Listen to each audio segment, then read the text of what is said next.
Welcome to the Salmon Runs YouTube. Enjoy the video. You begin by making safety absolute. Turn off the circuit breaker and verify 0V with a multimeter. Once done, open the fridge back panel and locate the compressor terminal block labeled C, S, R. This is where you act. Make sure you have an insulated, heavy-gauge jumper and a start capacitor sized for the compressor. Now restore power only when you're ready to apply the momentary start.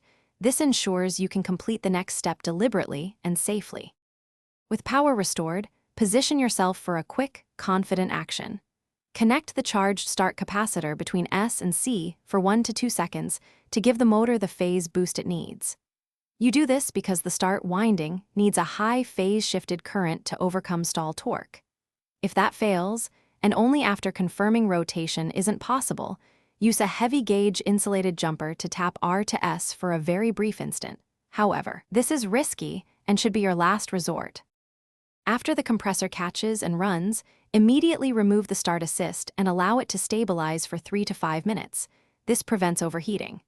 If it fails to start, shut power off and test the start relay and capacitor microfarads, then measure winding continuity on C, S, R, and open or shorted winding means replacement. Troubleshooting tip. If the compressor hums but never spins, avoid repeated hard starts. That indicates internal mechanical seizure.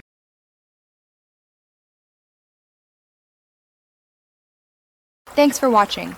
Consider subscribing if we helped you.